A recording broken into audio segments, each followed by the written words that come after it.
They boiled his head, not as punishment as preservation. Sir Thomas More, the king's most trusted adviser, lost everything for one word he refused to say. They took his freedom, his fortune, and his life on a blood-soaked scaffold. But even death wasn't the end. What happened to his severed head on London Bridge was darker than the execution itself. His daughter watched it rot for a month, then did something so desperate, so forbidden, that it could have cost her own life.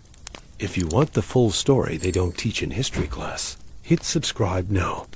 This is the execution of Thomas More, and it was far more horrifying than you think. London, 1529. Thomas More stood at the peak of power that most men only dream of.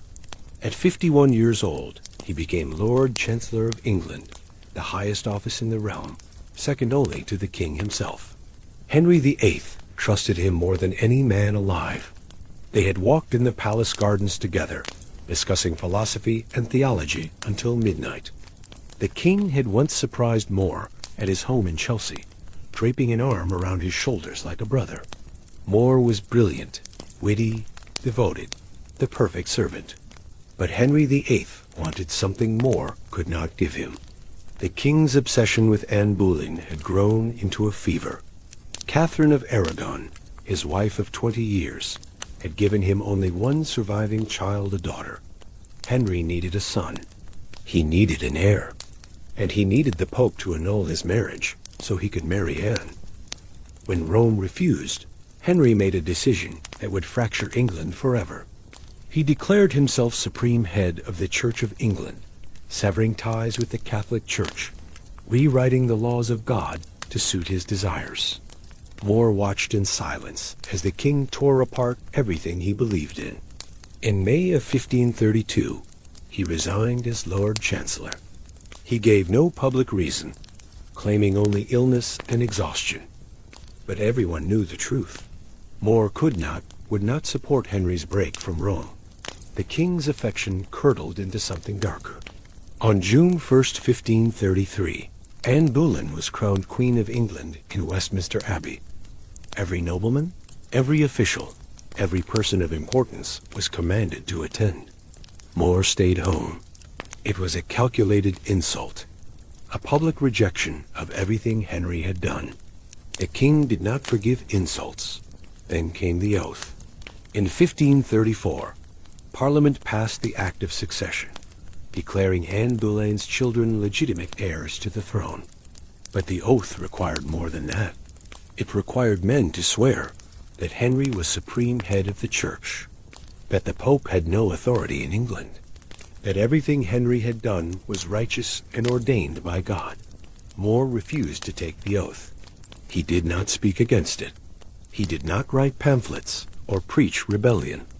He simply stayed silent, believing that English law could not compel a man to swear against his conscience. Silence, he thought, would protect him. Silence would keep him safe. He was wrong. On April 13th, 1534, Thomas More was arrested. 4 royal commissioners came to his home in Chelsea and escorted him to Lambeth Palace for interrogation. They demanded he take the oath. He refused. They demanded he explain why. He refused that too. By the end of the day, More was no longer a free man. The Tower of London opened its gates, and Thomas More walked inside, knowing he might never walk out. The king's best friend had become his greatest enemy. And in Tudor England, the king's enemies did not die peacefully. The Tower of London was not just a prison. It was a place where hope went to die. More was led through the cold stone corridors to the bell tower, a circular chamber with walls thick enough to swallow screams. One narrow window, a wooden bed, a single candle. The door locked behind him with a sound that echoed through 15 centuries of suffering. He was alone. The lieutenant of the tower visited him repeatedly in those first weeks, speaking in soft, reasonable tones. The king bore him no ill will. The king simply wanted him to sign. One signature, one oath, and More could return to his family, his books, his garden in Chelsea. One word, and all of this would end. More gave them nothing. He had learned the law too well. In Tudor England, silence could not be used as evidence of treason. If he spoke against the king, they could execute him. If he spoke in favor, he would damn his soul. So he stayed quiet, a strategy that infuriated his interrogators more than any defiant speech could have. They needed him to speak. They needed him to confess. Without words, they had no case. Weeks turned into months. Moore's family was allowed to visit at first. His beloved daughter Margaret Roper came as often as the guards permitted, bringing food, letters, small comforts. She begged him to relent. His wife Alice arrived, practical and furious, unable to understand why he would throw away everything for a principle. She shouted at him in the tower chamber, her voice raw with desperation. Just sign it. Just say the words. Come home. But Moore could not. To him, it was not politics. It was not pride. It was the difference between salvation and damnation, between truth and betrayal of everything he had ever believed. The king's patience wore thin. By November of 1534, Moore's conditions worsened. He was moved to close keeping, a harsher form of imprisonment. No more visitors, no more letters, no more firewood in winter. His books and writing materials were confiscated. The single window in his cell let in the bitter cold, but no sunlight. He wore his hair shirt beneath his clothes, the coarse fabric scraping his skin raw, a secret penance no one could see. Moore grew weaker. His health, never robust, began to fail. The damp cold of the tower seeped into his bones. He could not stand for long without exhaustion, but still he would not speak. The Crown tried a different approach. They interrogated Bishop John Fisher, another refuser, hoping to trap Moore through his friend's words. They brought in Thomas Cromwell, the king's ruthless secretary, who circled Moore like a wolf, probing for weakness. They sent priests, lawyers, former colleagues. Everyone who visited left frustrated. 15 months passed this way. 15 months of isolation, cold, silence, and slow deterioration. Moore knew what was coming. Every prisoner in the tower knew. The only question was when, and how much worse it could get before the end. Inside the bell tower, Thomas Moore was becoming a ghost. His body, once strong enough to walk the estates of Chelsea for hours, had withered. The lack of proper food, the relentless cold, and the months of confinement had carved him hollow. His face, which had once been full and animated in conversation with the king, now hung gaunt and pale. His eyes, though still sharp with intelligence, were sunk deep into their sockets. He looked like a man already half dead, but beneath his outer robe, hidden from every guard and visitor, Moore wore something no one suspected. A hair shirt, woven from coarse animal hair. It scratched and irritated his skin with every movement, every breath. He had worn it for years, long before his imprisonment, a private act of penance and devotion. Even now, stripped of his titles, his freedom, and nearly his life, he kept this one secret discipline. It was his alone. The isolation gnawed at him in ways the cold never could. Moore was a man who lived through words. He had written books, letters, essays that circulated across Europe. He had debated with kings and scholars, his mind as sharp as any blade in England.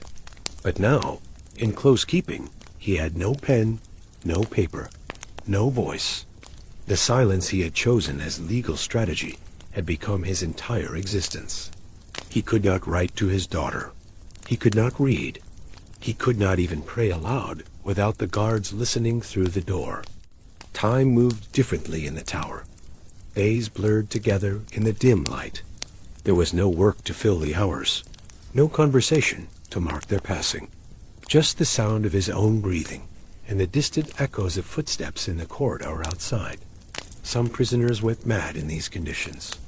Moore had seen it happen. Men who entered the tower whole and left broken, babbling, unrecognizable. More fought it with the only weapon he had left his mind. He prayed silently, reciting psalms and scripture from memory. He constructed arguments in his head, imagining the debates he could no longer have. He thought of Margaret, his brightest child, the daughter who understood him better than anyone. He wondered if she was safe, if the king's anger would extend to his family after he was gone. And he knew, with absolute certainty, that he was going to die. There was no escape from the tower for men accused of treason. No last-minute pardons for those who defied Henry VIII. More had watched others walk this same path. He had seen the carts carrying the condemned through the streets. He had heard the crowds at Tower Hill, the roar that went up when the axe fell. He knew exactly what awaited him. The only question now was the manner of it, and whether, when the moment came, he would have the strength to face it without breaking. The waiting, he realized, was its own kind of torture, one the king had perfected. July 1st, 1535. Westminster Hall. Thomas More stood trial for treason, not because of what he had done, but because of what he refused to say. The charges were flimsy, built on silence and inference. The prosecution knew it. More knew it. Everyone in that crowded hall knew it. Under English law, silence could not convict a man. They needed evidence. They needed a confession. They needed Richard Rich. Rich was a man More had once employed, a lawyer of middling talent and flexible morals. He had worked in More's household years earlier, but More had never trusted him.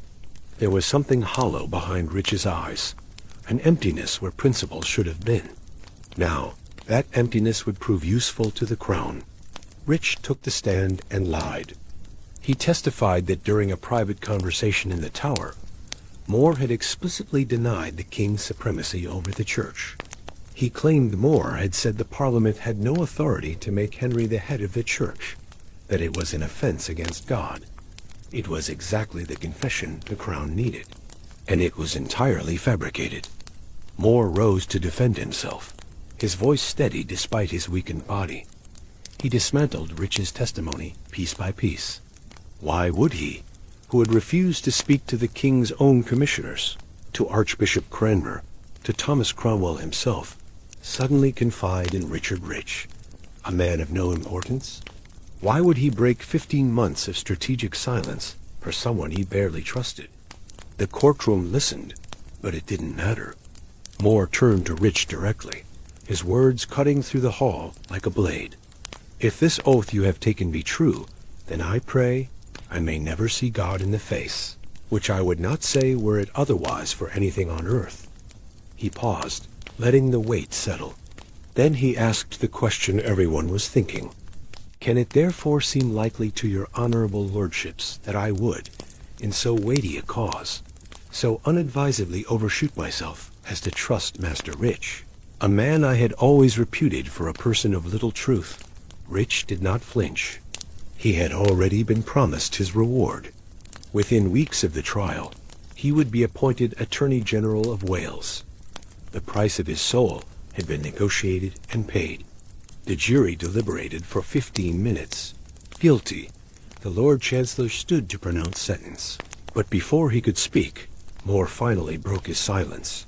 Not to confess, not to beg, but to condemn. He declared the act of supremacy was directly opposed to the laws of God and the Church. He had held his tongue for over a year, and now, with nothing left to lose, he spoke the truth they had tortured him to hear. It made no difference. The sentence had already been written, and what they read aloud next was worse than More had ever imagined. Worse than the axe. Worse than death itself. The sentence they read out in Westminster Hall was never meant to be carried out. It was meant to terrify. Thomas More was condemned not simply to die, but to be hanged, drawn, and quartered in Tudor England. That was the ultimate sentence for treason. First, he would be stripped of his status and dragged on a hurdle through the filthy streets from the Tower to Tyburn, tied down like an animal for the crowd to jeer at. Then he would be hanged by the neck, but only until he was half dead. Cut down before death, he was to be mutilated, his body opened, his inner organs taken out and burned before his eyes. His body would be chopped into quarters, his head severed, and put on display as a public warning. The words were formula, but everyone in that hall knew what they meant in practice. They had seen it done before. The slow spectacle, the public cruelty, the way the crown used the human body as a message. For a man already weakened by months in the tower, it was a sentence designed to break not just flesh, but courage. More did something unexpected. When they finished pronouncing the horrors laid out for him, he bowed his head slightly and answered with a strange calm. He reminded them that St. Paul had once stood before Nero, that he was ready to suffer for his conscience, as Christians had always done. There was no pleading, no attempt to bargain for mercy. He accepted that the earthly court had spoken, but he made it clear he did not accept its justice. Outside the hall, however, another calculation was already taking place. Henry VIII had once loved Thomas More. He had walked with him, trusted him, leaned on his advice when England's future seemed uncertain. To subject this former friend to the full ritual of hanging, drawing, and quartering risked two things the king could not afford: public sympathy and a martyr, as legend too grotesque to control. Executing him was necessary. Turning him into a slowly tortured spectacle was dangerous. So after the trial, the sentence was quietly altered. The king commuted the punishment to simple beheading on Tower Hill. On paper, it was an act of royal mercy, a sign that Henry still remembered the bond they had once shared. In reality, it was a cold political choice. A single stroke of the axe would end More's life quickly, without the days of public horror that might have turned the people's stomachs against the crown. More heard of the change in his cell. The man who had just been promised the most brutal death England could inflict was now told he would die by the axe instead. It did not save him. It did not spare his body from what would follow. But it shaped what his final mourning would look like, and how the world would watch him die. Mercy in the hands of a tyrant is still cruelty. It just wears a gentler mask. Henry VIII's decision to spare More the full horror of being hanged, drawn, and quartered was calculated theater. It allowed the king to appear magnanimous while still achieving his goal, the public death of a man who had defied him. The commutation was announced as a royal favor, a gesture of respect for More's years of loyal service. But no one was fooled. This was not forgiveness. This was control.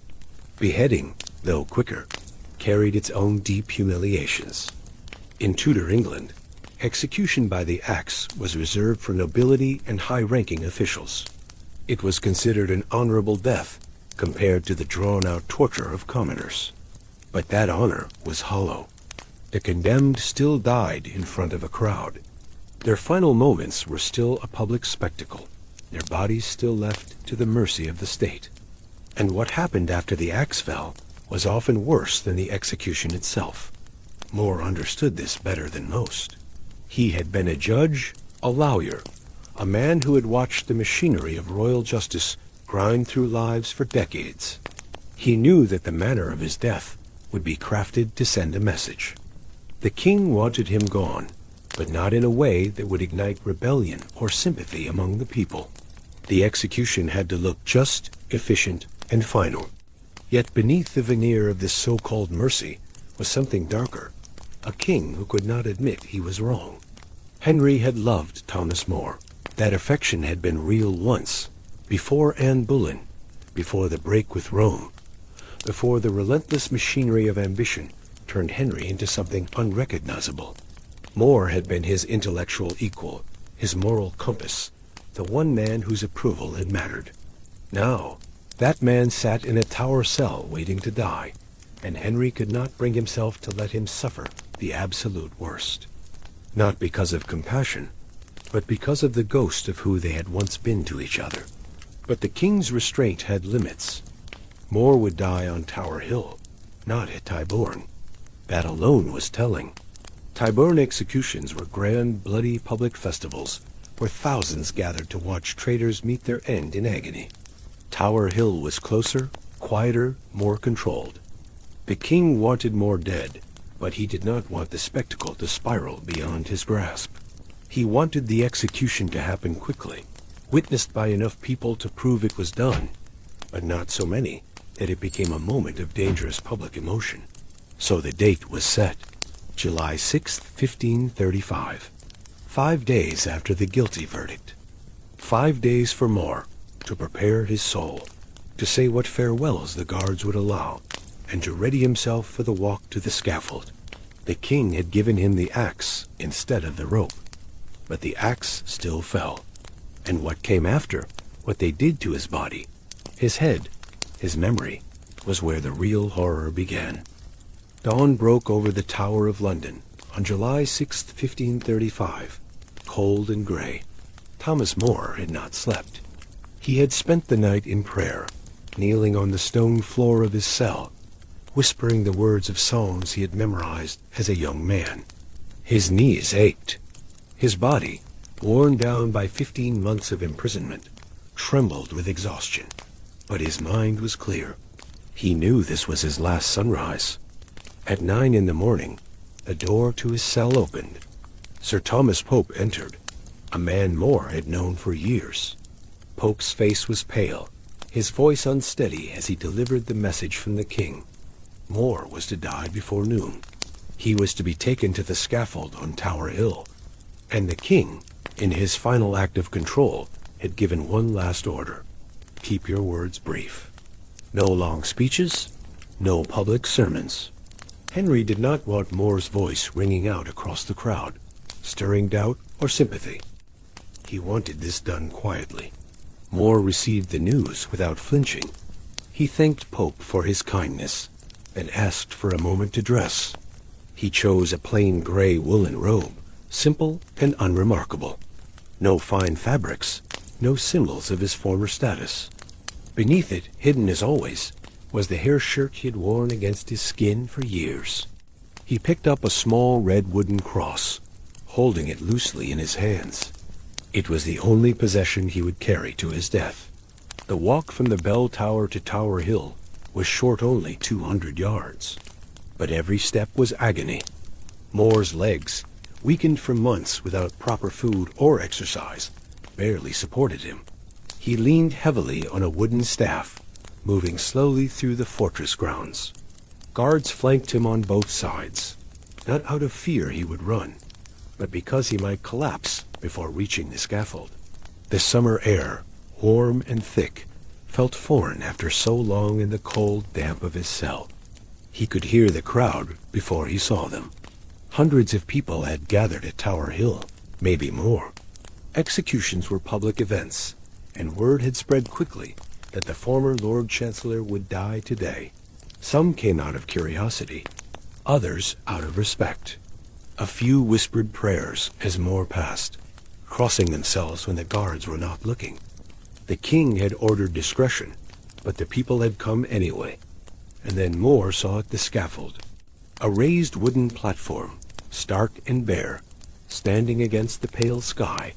The block rested in the center, a thick piece of timber worn smooth by use. Beside it stood the executioner, dressed in red, his face obscured by a hood. In his hands he held the axe. The blade caught the morning light, sharp and clean. It had been used before. It would be used again. But in this moment, it was meant for only one man. The crowd pressed closer as More approached the scaffold steps. Faces blurred together: merchants, laborers, women clutching children, men who had once worked under More's authority when he was Lord Chancellor. They had come to witness the fall of a man who had stood at the right hand of the king. Some watched with pity, others with cold indifference. A few openly wept, but all of them were silent now, waiting. Among them, hidden in the mass of bodies, were two women who should not have been there. Margaret Roper and Margaret Clement More's daughters had defied the king's explicit order. Henry had forbidden More's family from attending the execution, fearing their presence might stir emotion or sympathy among the crowd. But the two women had slipped past the guards, cloaked and unrecognized, determined to witness their father's final moments. They stood near the back, close enough to see, but far enough to avoid detection. Margaret Roper's hands trembled as she gripped her sister's arm. She had begged him to recant, to save himself, to come home. He had refused. Now she could only watch. Moore reached the base of the scaffold and paused. The structure was old, poorly maintained. The wooden steps creaked under the weight of the guards. Moore looked up at them, then at the executioner waiting above. He turned to the lieutenant escorting him and spoke quietly, his voice carrying just enough to be heard by those nearest. "I pray you, see me safe up. For my coming down, let me shift for myself." It was a joke, a moment of levity in the shadow of death. A few in the crowd smiled despite themselves. Even now, with minutes left to live, Thomas More refused to let fear strip him of his wit. He climbed the scaffold slowly, gripping the railing for support. Each step felt heavier than the last. When he reached the top, he steadied himself and turned to face the crowd. Hundreds of eyes stared back at him. He could feel the weight of their expectations, their questions, their judgment. The king had ordered him to keep his words brief. He would obey, but he would not be silent. Moore raised his voice, clear and firm despite his weakened body. He told them he died the king's good servant, but God's first. 7 words, simple, direct, impossible to misinterpret. He was not a traitor to England. He was loyal to a higher authority. The crowd absorbed the statement in silence, some nodding, others shifting uncomfortably. The guards did not interrupt. The words were brief, as commanded. There was nothing treasonous in them, at least, nothing the king could prosecute after the man was already dead. Moore turned away from the crowd and toward the executioner. The moment of public witness was over. What came next belonged to him alone. The executioner stood motionless, axe in hand, waiting. His face was hidden beneath a red hood, as tradition demanded. No one was supposed to know his identity, but his body language betrayed him shoulders tight, hands gripping the wooden handle too firmly. He had done this before. He knew how to kill. But this was different. Thomas More was not a common criminal or a nameless traitor. He was a man the entire kingdom had once revered, and now the executioner had to end his life in front of hundreds of witnesses. Moore approached him slowly, each step deliberate. The executioner dropped to his knees, a gesture required by custom. He asked for Moore's forgiveness, as all executioners did before carrying out a sentence. It was theater, a ritual meant to absolve him of guilt. The condemned man was supposed to grant forgiveness, to release the executioner from the sin of murder. Without it, the weight of the death would rest on the executioner's soul forever.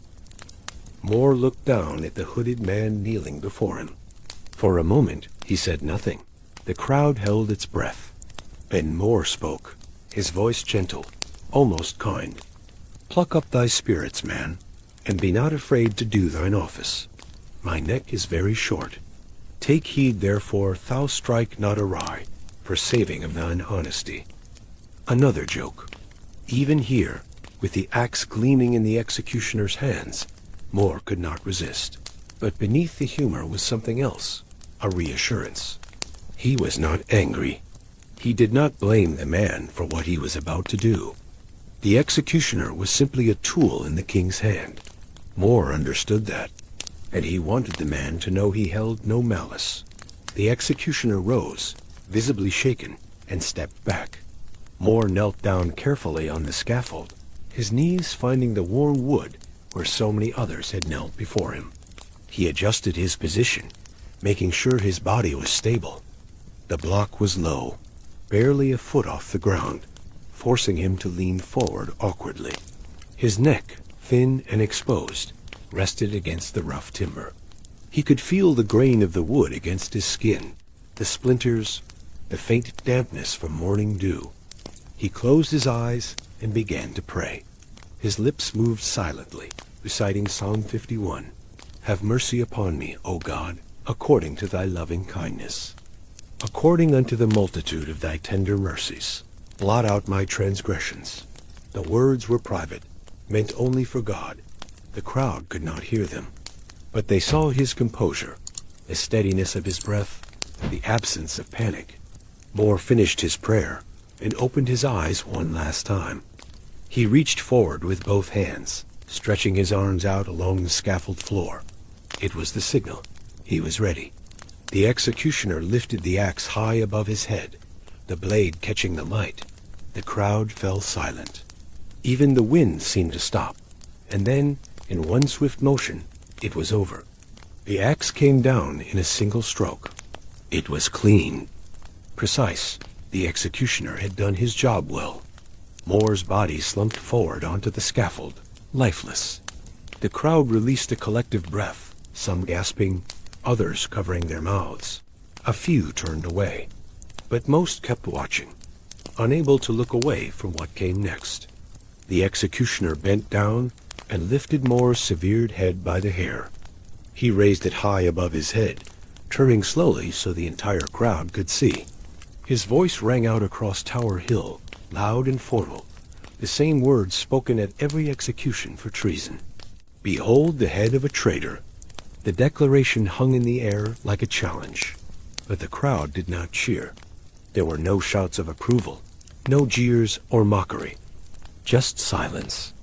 A heavy, uncomfortable silence that stretched longer than it should have.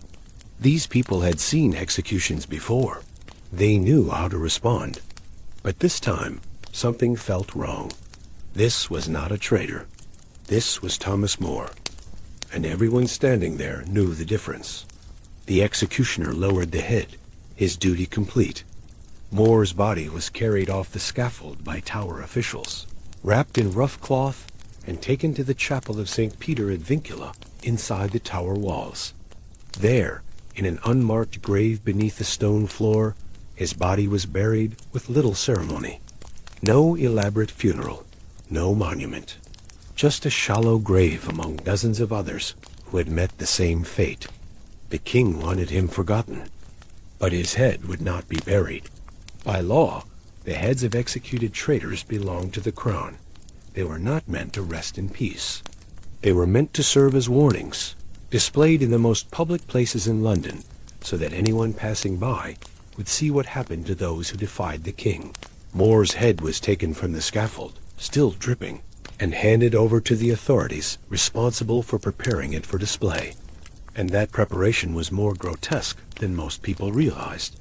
The head could not simply be placed on a spike and left to rot. It would decay too quickly, attracting flies and scavengers, becoming unrecognizable within days. The crown needed it to last longer. Weeks, ideally. Long enough for the message to sink in. So they employed a method that had been used for centuries, one that preserved flesh without embalming, a process that was as much about humiliation as it was practicality. Moore's head was placed in a large iron pot filled with water and oak bark extract. The mixture was brought to a near boil, the heat seeping into the severed flesh, tanning it like leather. The process stained his once white beard a dark, mottled brown. His skin shriveled and hardened. His features, though still recognizable, took on a leathery, distorted quality. When the process was finished, the head was dried and impaled on a pike, and then it was carried to London Bridge, where it would stay for nearly a month, exposed to the sun, the rain, and the eyes of everyone who crossed the Thames. London Bridge was the busiest crossing in England. Thousands of people passed over it, everyday merchants hauling goods, travelers entering the city, families going to market. It was impossible to cross the Thames without using it, and it was impossible to cross the bridge without seeing them. The heads, rows of them, impaled on iron pikes above the stone gateway at the southern end, their hollow eyes staring down at everyone below. Thomas More's head joined them in mid-July, 1535. It was placed on a pike near the center of the display, high enough that it could be seen from both sides of the river. The tanning process had preserved it, but it had also transformed it. His once dignified face was now darkened and leathery, his white beard stained brown from the boiling oak bark. His mouth hung slightly open. His eyes were gone, taken by birds or decay. What remained was a grotesque echo of the man who had once been Lord Chancellor. The other heads around him were in worse condition. Some had been there for months, reduced to skulls with bits of dried flesh clinging to bone. Others were fresher, still recognizable, their features twisted in the final moments before death. The display was meant to inspire fear, to remind every person entering London that the king's justice was absolute. Cross him, and this is where you end up, forgotten, rotting, a warning to strangers. But More's head did not fade into the background like the others. People stopped when they saw it. They recognized him, even in this degraded state. Some crossed themselves and whispered prayers. Others stood in shocked silence, unable to reconcile the man they had known, the scholar, the statesman, the king's trusted advisor, with the thing now mounted on a spike. The crown had wanted this to be a deterrent, a symbol of the price of treason. But for many who passed beneath it, it became something else. Proof that the king's power had no limits, that no one, no matter how loyal, no matter how beloved, was safe. The weather did not spare him. Rain battered the heads, washing away what little remained of softness. The summer sun beat down relentlessly, accelerating the decay despite the tanning. Wind rattled the pikes, making the heads sway slightly, a morbid dance above the river. Birds landed on them, pecking at whatever scraps of flesh still clung to bone. It was an undignified end for a man who had lived with such dignity. And yet, More's head remained there longer than most. Weeks passed. Other traitors were executed, and their heads took the place of older ones, which were unceremoniously thrown into the Thames below. But More stayed, perhaps because of who he had been, perhaps because the king wanted the reminder to linger, or perhaps because no one had yet been ordered to remove it. Either way, it hung there through late July and into early August, weathering slowly, decomposing in full view of the city, until someone decided it had been there long enough. While London walked beneath her father's head, Margaret Roper lived with the knowledge that every crossing of the bridge meant passing under his gaze. She knew where they had put him. Everyone did. News of Thomas More's execution had traveled fast, and so had the rumor that his head, darkened and preserved, now stared down over the Thames. She could have stayed away. She didn't. She began to go there quietly, carefully, blending into the flow of people on market days. No one paid attention to a single cloaked woman in the crowd. Margaret kept her hood low, her eyes forward, but she always looked up as she neared the southern gatehouse. It was impossible not to. Above the stone arch, the pikes rose in a jagged line against the sky, each one crowned with the remains of a traitor. Somewhere among them was her father, not as she remembered him at Chelsea, laughing in the garden or reading by the fire, but altered, dark, shrunken, and still. The sight never became easier. The features were distorted by the tanning and the weather, the beard stained and stiff, the skin drawn tight like leather. Yet there were traces she recognized, the line of his jaw, the shape of his mouth, the angle of his brow. It was enough. She would stand at a distance, pretending to inspect a stall or wait for someone, and in those few stolen moments she would let herself look. This was all she had left of him in the world above ground. She also knew it would not last. Heads did not remain on the bridge forever. When new executions took place and new examples were needed, the older heads were removed and thrown into the river below. The Thames carried them away, erasing what little remained of the people they had been. Margaret understood that if she did nothing, her father's head would eventually meet the same fate, torn from the pike, discarded like refuse, lost in the dark water. At some point, fear gave way to resolve. The decision she made was as dangerous as anything her father had ever done. She would not let him vanish into the river. She would not allow the last physical trace of him to be destroyed as if he had never existed. But to intervene meant touching the king's warning, interfering with royal justice. It meant approaching the men whose job it was to handle the head's men who lived under orders, not sentiment. According to one later tradition, she found a way.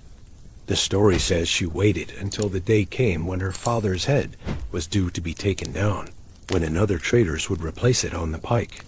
Whether from the bridge itself or from a boat beneath, whether through quiet negotiation or desperate bribery, she ensured that when his head left its iron spike, it did not fall into the Thames. It fell into her hands instead. What is certain is this: Thomas More's body lay beneath the stones of the Tower Chapel, but his head did not end in the river like the others. It passed into his daughter's keeping, and from that moment on, the horror of his execution became something else, a private relic of love, hidden away from the eyes of the king. The moment Thomas More's head left the spike, the crown's warning was supposed to end. For Margaret Roper, it was the moment everything truly began. She took it into her care, whether by quiet arrangement, bribery, or the help of those still loyal to her father. However it happened, the result was the same: the head that had stared down over London Bridge, exposed to weather, and mockery, was now cradled in the hands of his eldest daughter. The transformation was brutal. What had been a symbol of royal power became something intimate, fragile, and unbearably human. She did not see a traitor's relic. She saw the man who had lifted her onto his knee as a child to teach her Latin, the man who had debated with her at the dinner table like she was an equal, long before most fathers thought their daughters worth educating, the man who had written her letters from the tower, guiding her faith and steadying her fear with measured words. Now that brilliant mind was gone, but the face remained darkened, altered, yet still his. Margaret did what the state had refused to do. She treated him with care. She placed the head in a carefully prepared container, lining it to protect what remained.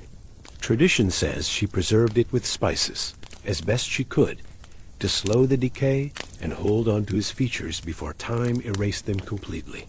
She kept it hidden, away from prying eyes and informers, in a small portable reliquary. It was an act of risk, but also of defiance. The king had tried to use her father's remains as a threat. Margaret turned them into a testament. From that point on, her father's presence in her life was no longer public, but secret. She lived with the knowledge that in some locked chest, some guarded room, lay the head of Thomas More, no longer above a gatehouse, but under the protection of the person who loved him most. Every move she made, every journey she took, had to account for that hidden burden. She could not speak of it openly. She could not display it, but she could not abandon it either. It was a constant, silent companion to her grief. Life continued around her. England moved on. New laws were passed. New enemies were made. New trials were held in the same cold halls where her father had stood. Heads went up on London Bridge and came down again, forgotten as quickly as they were displayed. But one did not vanish into the river or rot completely away. One remained in the shadows, preserved not by the crown's cruelty, but by a daughter's refusal to let him be reduced to a warning. Margaret could not change what had been done to Thomas More. She could not rewrite the verdict, undo the execution, or rebuild the life their family had lost. But she could do one thing the king could never control. She could decide how her father was remembered, not as a decaying symbol above a river, but as a man whose conscience outlived the blade. And as long as she kept his head safe, the story of his defiance and of her courage could not be buried. Margaret Roper carried more than grief after her father's death.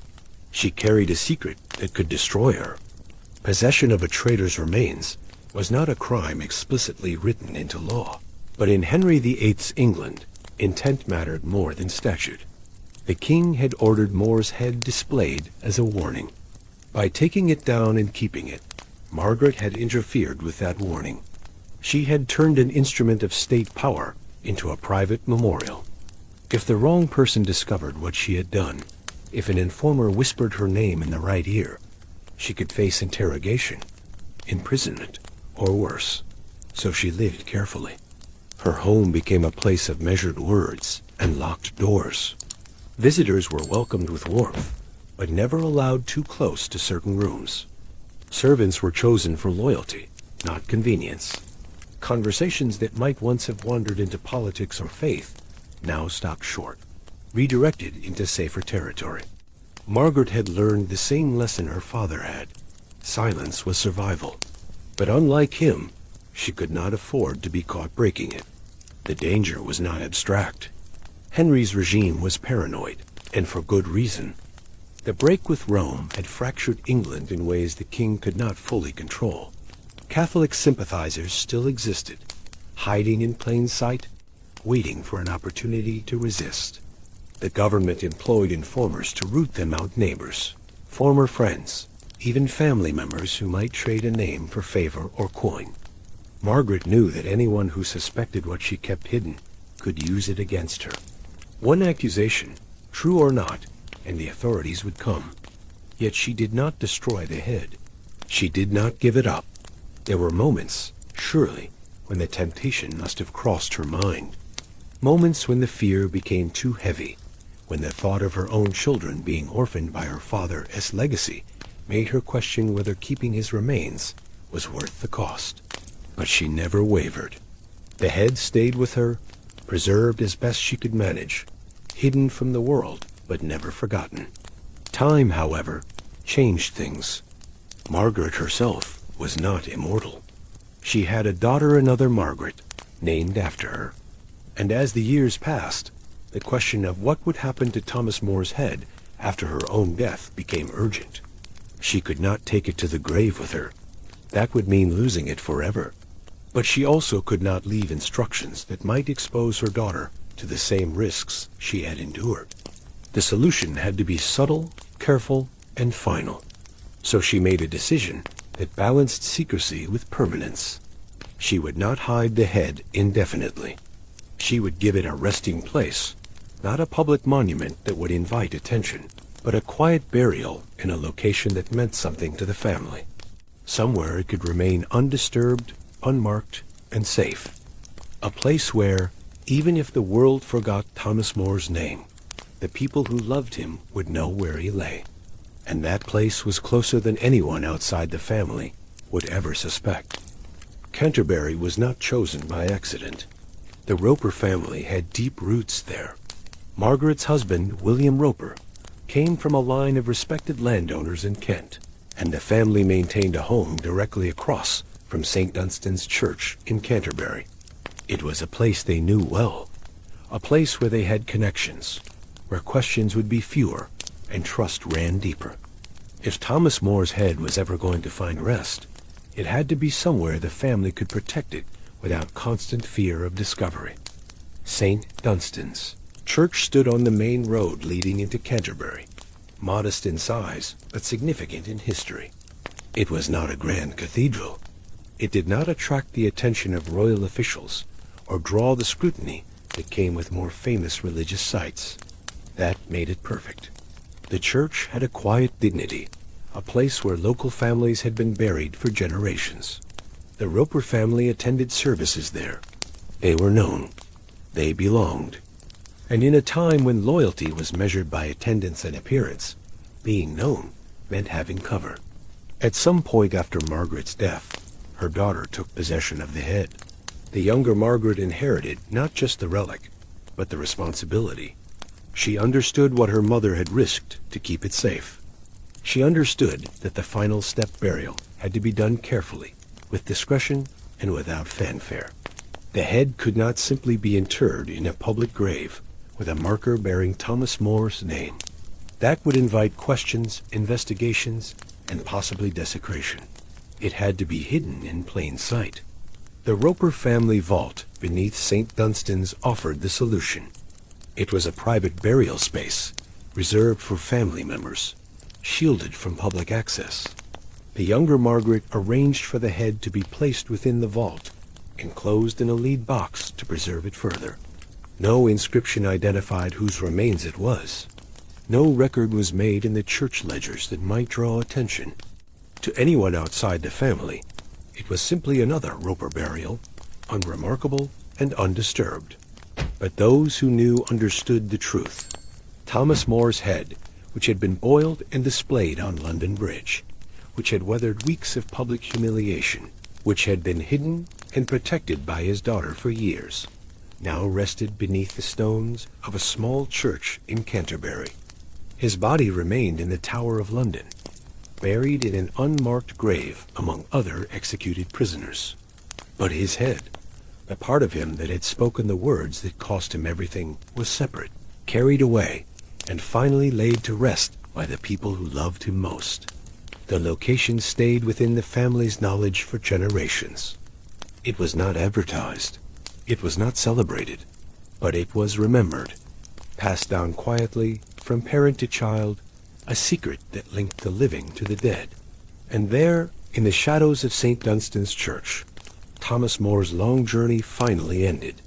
Not in the river, not lost to time, but home. Nearly 500 years have passed since Thomas More climbed the scaffold on Tower Hill. Kings and queens have come and gone. The Tower of London, once a place of terror, is now a museum. London Bridge has been rebuilt multiple times, and the practice of displaying severed heads on pikes has long since vanished into history. But beneath the floor of St. Dunstan's Church in Canterbury, something remains. The Roper family vault is still there. Over the centuries, the story of what lies inside became part of local legend. Some dismissed it as myth, a tale embellished by Catholic sympathizers eager to turn More into a martyr. Others believed it completely, passing down the account through family records and church history. But for most of that time, no one disturbed the vault. The head, if it was truly there, rested undisturbed in its lead container, hidden beneath stone and silence. Then, in recent years, the story resurfaced. Historians and church officials began reviewing old records, tracing the lineage of the Roper family and the claims surrounding More's burial. Documents suggested that the head had indeed been placed in the vault, and that it had never been moved. The evidence was not conclusive, but it was compelling enough to raise a question that had lingered for centuries. Could Thomas More's head still be there, preserved in lead, waiting beneath the church floor? In 2025, St. Dunstan's Church formally applied for permission to exhume the vault. The request was not made lightly.